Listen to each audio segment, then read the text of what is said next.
Unang suot ni Lillard sa jersey ng Bucks, masayang masaya. Team Cone, may goal mga kaibigan, at gigil na makabawi laban sa Jordan. At Gilas Pilipinas, tinambakan ang Qatar, lagpas isang buwan. Ngunit bago ang lahat, kung gusto nyo ng matibay na basketball shoes, Curry 9 mga kaibigan, mabibili lamang sa halagang 2,100. I-click lamang ang link sa comment section or bisitahin lamang ang tiffin.com for more high quality shoes.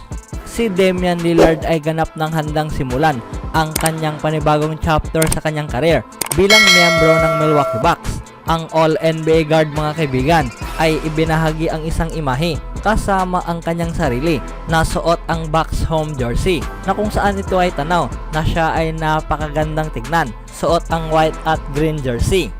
Ito ay hindi kapani-paniwala na makitang suot ang ibang jersey itong si Lillard maliban na lamang sa Trail Blazers jersey sa panahong sinuot nga niya ito sa loob ng 11 seasons.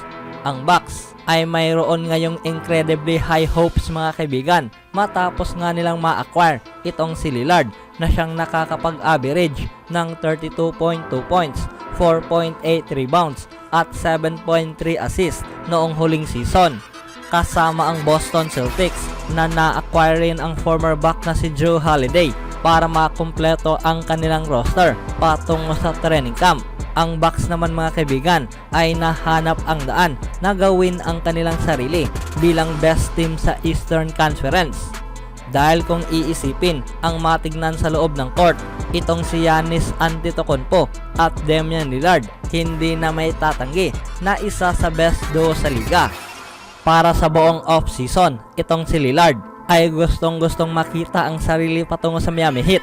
Marami ang naniniwala na itong si Damian Lillard ay hindi magre-report mga kaibigan kung sakaling hindi nga ito mapapadpad sa Miami Heat. Kaya paano nga ba magiging masaya itong si Damian Lillard kung sakaling mapapadpad nga ito sa ibang lugar?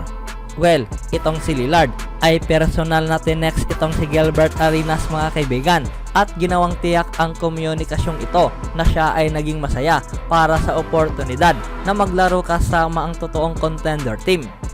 Na para kay Lillard, siya ay masayang masaya ngayon na kung saan sa wakas para sa kanya dumating na nga raw siya sa punto mga kaibigan na siya ay nasa liwanag kasama ang mga tao na nasa tuktok. Siya ay na-discredit sa napakaraming nakalipas na taon habang hindi kinikilala at kung paano nga ba ito naglalaro na kailanman hindi nakasama ang maglaro sa tabi mga kaibigan ang gaya sa antas nito. Itong si Lillard ay hindi pa nakasama ang mga all-star teammate mga kaibigan simula pa man noon kay LaMarcus Aldridge mula sa kanyang kapanahunan. Kaya siya ay naglalaro kasama ang labis na responsibilidad mga kaibigan kumpara sa mga iilang NBA stars na siyang naipanalo ang mga rings nitong mga kasalukuyan. Ngayon, marahil na siya ay nasa box na mga kaibigan, itong si Lillard ay marahil uusbong at mapapag-usapan bilang magiging isa sa best guard sa liga sa panahong mapapangunahan nito ang Milwaukee Bucks sa isang titulo kasama ang greatest power forward mga kaibigan sa henerasyon mula sa kanyang tabi na si Giannis Antetokounmpo. Anong masasabi niyo mga kaibigan sa tsansa ng Milwaukee Bucks? Si Tim Cone mga kaibigan ay ikinonsider ang Jordan na siyang pinangunahan nitong ni Rondae Hollis Jefferson bilang best team sa men's basketball competition sa 19th Asian Games. Ang nangyari, ang Gilas Pilipinas ay nakagrupo sa team na ito at ang Pilipinas ay nakaharap ang Jordanians mga kaibigan na kung saan ay dito ay natikman nga nila ang unang pagkatalo sa tournament sa score na 87-62 para ma-reach ng Jordan ang quarterfinals. Ang mabigyan muli ng tsansa itong si Tim Cone ay gustong makaharap ang parehong team mga kaibigan muli kung sakaling papala rin sa tournament. Na ayon pa nga kay Tim Cone, siya ay umaasa ngayon na makakaharap nila ang Jordan muli kung sakaling aani sila ng daan mga kaibigan patungo sa finals. Na para kay Tim Cone, siya ay halos 100% mga kaibigan na ito ay natitiyak na ang Team Jordan ay tutungo sa finals.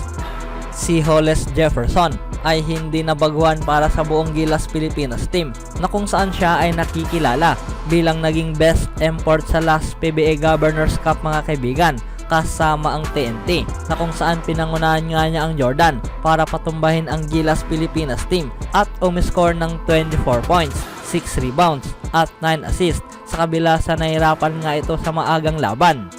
Na-inote rin nitong ni Tim Cone na ang Jordan na ito ay naging intact team at ito ang nakitang naglaro noon sa FIBA Basketball World Cup na ginanap sa Manila kasama ang addition center na si John Buhanon sa Asiad lineup. Na para kay Tim Cone, siya ay alam na sila ay nakaharap ang best team sa tournament kasama itong si Jefferson at Buhanon. Ang buong team nga raw na ito ay ang naglaro sa World Cup, kaya hindi na masasabi na sila ang best player sa national na ipinadala sa Asiad.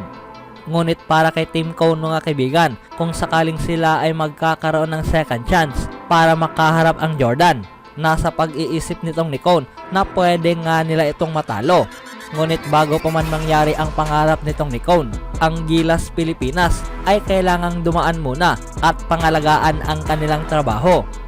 Dahil ang mga Filipinos ay kailangan munang lagpasan ang Qatar mga kaibigan sa araw na ito na gaganapin sa 4 PM ng hapon sa classification para sa quarterfinals game na gaganapin sa Sagaing University sa Zhejiang Stadium. Ang victory ay ang pagkakaroon sa Gilas na makuha ang quarterfinals mga kaibigan laban sa Pool A top seed ng kupo ng Iran. Ang daan para sa Gilas sa medal rounds ay kung sakaling sila ay mag-a-advance at makapag-set ng possible semi-final collision alinman sa mga kupo ng South Korea or defending champion China. Na para sa sinabi nitong ni Cone, kailangan muna nilang dumaan at talunin ang Qatar na siyang ramdam naman niya mga kaibigan na kayang-kaya itong talunin ng Gilas.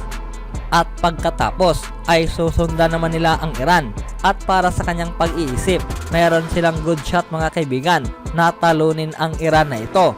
Isang bagay na pwede nilang pasukin ang Final Four sa tournament and then titignan kung ano nga ba ang kanilang magagawa laban alinman sa China or sa South Korea. Na para kay Cone, siya ay umaasa na sila ay makakahanap ng tamang daan at makapag-put up ng magagandang laban alinman sa dalawang kupo ng ito. And then sa uli, ang pag-asang makabawi at makaharap muli ang Jordan. Ito nga raw ang goal ngayon nitong ni Tim Cone. Matapos ang lahat sa laban nga nila ngayon, sumang-ayon ang naging plano nitong ni Tim Cone mga kaibigan para sa Gilas Pilipinas sa panahong tinalo nga nila ang Qatar sa score na 80-41. At dito'y pasok na ang Gilas Pilipinas sa quarterfinals at nakaset na makakaharap ang Iran mga kaibigan at naiwasan ang China. Anong masasabi nyo mga kaibigan sa tsansa ng Gilas Pilipinas? Nangyari rin sa punto sa laban na nakasagutan nitong ni Chris Ross ang isang referee. Ngunit dito'y hindi naging malinaw kung ano ang naging dahilan. After losing to Jordan, When they were just shaking hands, Chris Ross was talking to one of the Qatari players. And I don't really understand what Always do it on my own, so I gotta get through it. And the only thing I know is to love what I'm doing. Never give up, never slow, till I finally prove it. Never listen to the no's, I just wanna keep moving. Keep my head up when I act, head up, that's a fact. Never looking back, I'ma keep myself on track.